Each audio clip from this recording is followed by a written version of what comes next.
സംസ്ഥാനത്ത് ഇന്നും ശക്തമായ മഴയ്ക്ക് സാധ്യത. ഇന്ന് എല്ലാ ജില്ലകളിലും മഴ മുന്നറിയിപ്പുണ്ട്. 7 ജില്ലകളിൽ ഓറഞ്ച് അലർട്ട് പ്രഖ്യാപിച്ചു. ബാക്കി 7 ജില്ലകളിൽ യെല്ലോ അലർട്ടാണ്.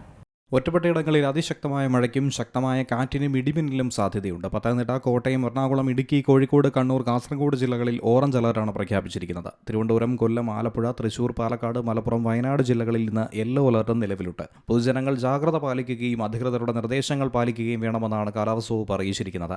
പ്രത്യേകിച്ചും രാത്രി സമയങ്ങളിലുള്ള യാത്ര, മലയോര മേഖലകളിലേക്കുള്ള യാത്ര പൂർണ്ണമായും ഒഴിവാക്കണം. കടലാകട്ടെ അതീവ പ്രക്ഷുബ്ധമാകാൻ സാധ്യതയുള്ളതുകൊണ്ട് മത്സ്യത്തൊഴിലാളികൾ കടലിൽ പോകരുത് എന്നാണ് മുന്നറിയിപ്പിൽ പറയുന്നത്. മുൻപ് ഉരുൾപൊട്ടൽ, വെള്ളപ്പൊക്കം എന്നിവയുണ്ടായ പ്രദേശങ്ങളിലുള്ളവർ സുരക്ഷിത ക്യാമ്പുകളിലേക്ക് മാറാനും ശ്രദ്ധിക്കണം.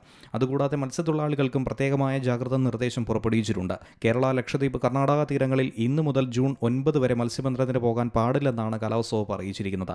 ഇന്നു മുതൽ ജൂൺ 9 വരെ കേരള, ലക്ഷദ്വീപ്, കർണാടക തീരങ്ങളിൽ മണിക്കൂറിൽ 40 മുതൽ 50 കിലോമീറ്റർ വരെയും ചില അവസരങ്ങളിൽ മണിക്കൂറിൽ 60 കിലോമീറ്റർ വരെയും വേഗതയിൽ ശക്തമായ കാറ്റിനും അതോടൊപ്പം മോശം കാലാവസ്ഥയ്ക്കും സാധ്യതയുണ്ട്. കേരളത്തിൽ ഒറ്റപ്പെട്ടയിടങ്ങളിൽ ഇന്ന് ഇടിമിന്നലോടുകൂടിയ മഴയ്ക്ക് സാധ്യതയുണ്ടെന്നും കേന്ദ്ര കാലാവസ്ഥാ വകുപ്പ് പറയുന്നുണ്ട്. ഇടിമിന്നൽ ഏറെ അപകടകാരികളാണ്. അത് മനുഷ്യന്റെയും മൃഗങ്ങളുടെയും ജീവനും വൈദ്യുത ആശയവിനിമയ ശൃംഖലകൾക്കും വൈദ്യുത ചാലകങ്ങളുമായി ബന്ധിപ്പിച്ചിട്ടുള്ള വീട്ടുപകരണങ്ങൾക്കും വലിയ നാശനഷ്ടം സൃഷ്ടിക്കും. News desk C Malayalam news.